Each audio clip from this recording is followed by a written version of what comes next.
You're listening to the Quint's podcast.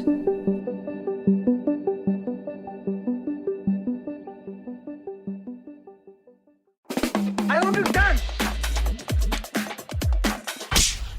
सच्चा मुसलमान दूसरे मजहबों के तीज त्योहारों में हिस्सा नहीं लेता है। चाचू खून तो लाल हरा नहीं होता ना।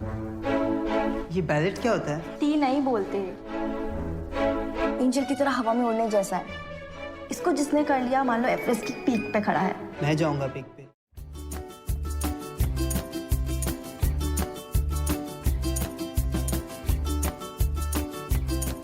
So hello and welcome back to another episode of OffScreen. We're in conversation with Sooni Taraporevala, who's a filmmaker, but I feel like I can't introduce you as just that because you're a writer, a photographer, many hats. Yes. What would be the preferred introduction? I guess I'm a jack of all trades, master of none. No. Yeah, but I am a photographer. I started as a photographer, went into screenwriting, directed at the age of 50 for the first time. Right. So, in order of appearance, is photographer, writer, first. director. So, speaking of your new film, which is on Netflix, Yeh Ballet, it's about two boys from the slums who actually end up becoming exceptional ballet dancers. And this is actually based on the documentary that you made a few years ago, which was about these two boys, right? So where did the idea for this story come about, and why did you want to do this? Okay, so it's not just the two boys. For me, it's always the story of the two boys and their teacher. Because without their teacher, there would be no story. And he's the one who spotted their talent in the most incongruous of places and nurtured it. So the real teacher is Yeh Ballet, and the actor who plays the teacher in the film is the marvelous Julian Sands. Yes. How it came about is my son Jahan was working for Anand Gandhi's Mimesis Lab that they were doing all kinds of interesting virtual reality stuff. And they asked various directors if they'd like to make shorts for them. And Shubhangi Swarup, who is now a best-selling author, Latitudes of Longing, was an editor at that time in Mimesis. And so she spoke to me and she gave me a list of possible subjects. And out of that list, I saw the story about the two boys who were dancing ballet. I was completely fascinated because I learned ballet as a kid. Yes. There were no boys who were doing ballet. And so I went to see them and I was completely enthralled and in love. As soon as I saw them, I was completely floored. And that's how it happened. And then Sid Roy Kapoor had read an article about them.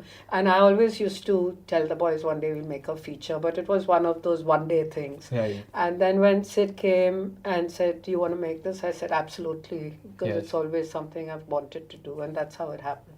And you also went ahead and cast one of them in the film, right? Yes, I was Manish. going to cast both, but the younger one is at the Royal Ballet, and you can't be at the Royal Ballet and do make a a film film. because that's a very intense program that you have to be 100% focused on. Yeah. But as a dance form, we don't know enough about ballet. Do you think? We don't, right? No, the teacher, Yehuda, says that ballet bypassed India.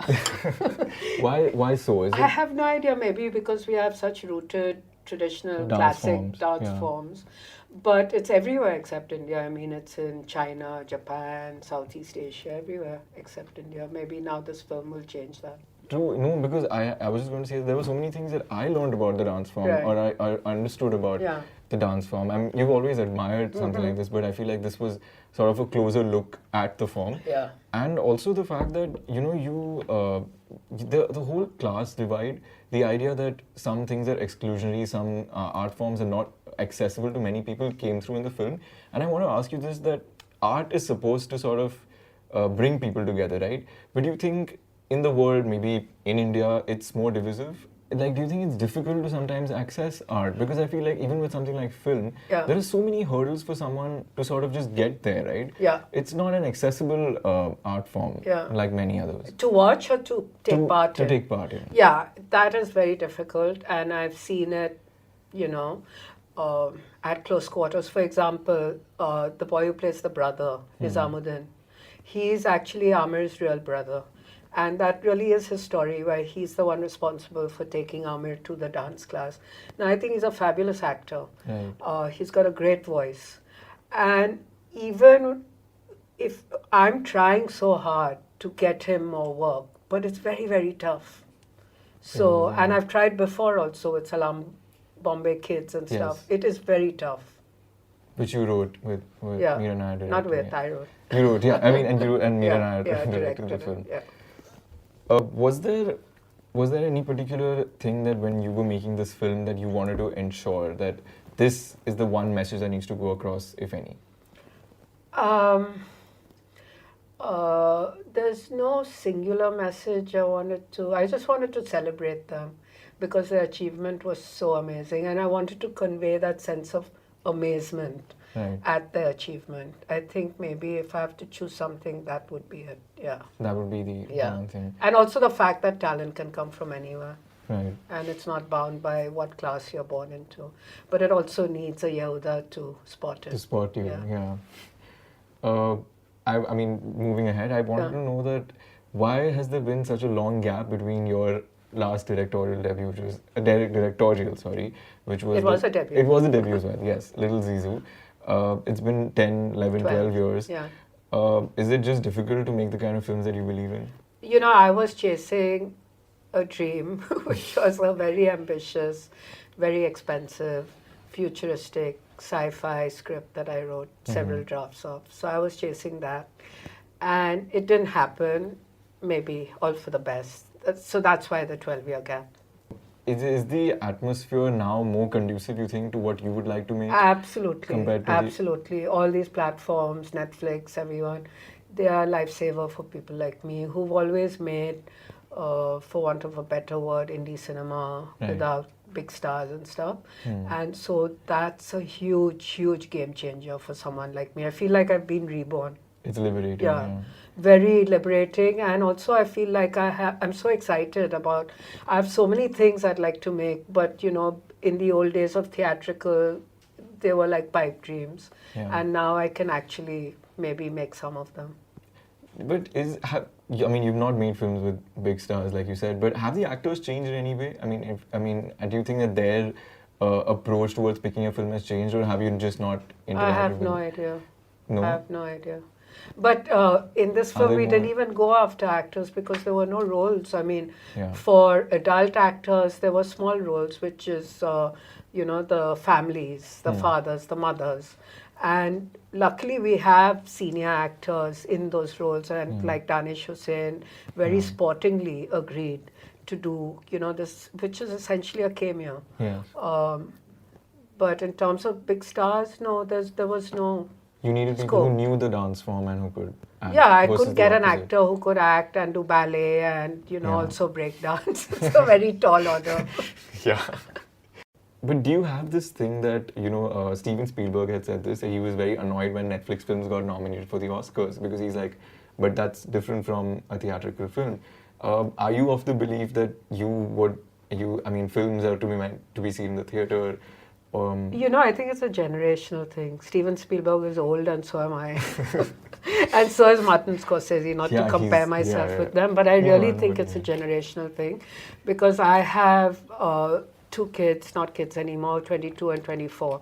And my daughter has, from a very young age, been perfectly happy sitting on her bed with headphones, watching on a really tiny screen. It doesn't bother her. And she goes to theatre sometimes, but it's not essential for her to watch movies in a theatre. So it's a shift. It's a shift that's happening. Have to move with the times. But since my childhood and my growing up is all about big screen movies, of course I have a feeling for that. But I think that what Martin Scorsese said, but he also said that please don't watch it on the phone, Irishman. But he also said the only reason he could make Irishman was because of Netflix. So, and I think the only reason I could make this was because of Netflix as well. To get the kind of budget that this film needed without stars is a very tall order for theatrical. It is. So you just move with the times. Yeah, move with the times and embrace what's good about this. And what's good for me is 190 countries in one day, same day. Friends from all over the world. You know, I don't have to say, oh, maybe it'll come. It's there. You can have your own premiere at home. That's true. But is this different for you, the experience of watching something? Like when you watch it on a smaller screen and watch it on the big screen? You find it know, less absorbing? there is a certain thrill to big screen. I can't deny that. I'd be lying if I said that, because we had a world premiere, and you know, we've got excellent technical qualities in this film. So we were fortunate enough to do a sound mix at Abbey Road Studios in London, and my DP is fantastic. We have 4K, and so that technical stuff you see on a big screen and you hear it all surround and all is a lovely experience. But I must say, I've also various cuts and various stages of the film seen it on my phone actually, and been quite happy with it. Yeah, the engagement doesn't really Yeah. change as Yeah. much, yeah. Yeah. But even I'm a sucker for the big screen, so yeah, it's... Yeah, I think it's an old habit. Yeah, it is. You know, there's this really nice moment in the film where the teacher identifies the talent of the boy by looking at his foot. Yes. And you actually told me that you noticed this. Tell me a little bit about that you saw this. I didn't see happening. it. It was told to me Yes. when I made the documentary. That Amir, he says it in the film, in the documentary, I think, that he was just sitting by the water cooler with his foot stretched. And Yehuda noticed his foot and said, come to my company class. And he didn't understand English. And he said, kya bola? Like he does. But he didn't trip him like he does in the film. Yeah, that you need to watch the film for Yeah. that. What is your writing process like? How do you write? Do you have like hours in the day that you do it? Is there like a routine? How do you go about it? When I'm writing all the time. It's I'm writing all day, and then I'm editing and revising, and then going back to it. I write till I finish the draft I'm doing. So there's no question of certain hours of the day. It's all the time. So there's no hacks or routine or anything. There are no particular things that you follow. Like I know people who can only write in the morning or can only write in the night. I used to write at night before I was married and had kids. That was my routine, And you it know, demands spending a lot. all night, because I love working at night. It's so quiet, and I love it. But now it's not possible. So Yeah, it demands your time yeah, to so use. it's a daytime routine. Yeah, though sometimes I do manage some nights. You've also written films that have gone on to be directed by someone else. Yeah. Say Meera Nair in the case of The Namesake and Salam Bombay. Can you distance yourself from that and allow the director to make whatever it is that they have to of the material? Well, I've been very lucky because Meera's been a friend before we started working together, and our process has been very organic, and it's hard to separate the friendship from the work. And so I've always been involved beyond the point of writing the script with everything I've done with her. My other two instances have been with Jabbar Patel for Dr. Ambedkar, which was a 10-year process, and Stella Gunnarsson for Such a Long Journey. Both times I was involved with the film. So for me, I've had no complaints. I've had a very good run with directors directing what I've written. But do you feel like now that you've directed the stuff that you've written, would you be able to still write something and let I don't someone else want direct to. it? I have now my film clock is ticking. Yeah. I'm not a spring chicken. So I don't really want to write scripts for other people to direct. I want to write scripts that I want to direct. So Yeah. Mera time aa gaya. But what are the kind of stories that you find yourself gravitated towards? Or there's nothing in particular? Well, I would, for want of a better word, say observational stories, that things I've observed. And for me, it's always been a process of a combination of reality and imagination, right from the beginning with Salam Bombay, Mississippi Masala. Always observed reality mixed with imagination. That's my Yeah, thing. that's a takeaway. Yeah. Are you sometimes does it bother you when you see the kind of content that is being produced around you? Does it make you feel like, you know, there's here stuff that I'm making that I believe in, Yeah. that I'm finding difficult to release, and then there's all this stuff that I may not. To tell you the truth, yes. It is frustrating. It is frustrating. It is. But now there's no point in, you know, focusing on the negative, and I'm just focusing on the positive and doing what I want to do, and hope to be able to make it in the future. Thank you so much for speaking with us, and hopefully more stuff from you in Thanks a lot. in the coming years. Inshallah. And not as much gap. Thanks. Thank you. Thank you. Thank you so much. So that's all for today, and if you like this podcast, do check out more on Apple, Google Podcasts, JioSaavn, Spotify, or on any other platform we're on right now. And please do subscribe to the platform of your choice to keep listening. If you guys have any feedback, you can reach out to me on @nandkumar_27 on Instagram and Twitter, or you can drop me a mail on nandkumar.ramohan@thequint.com. Have a great week and see you next time.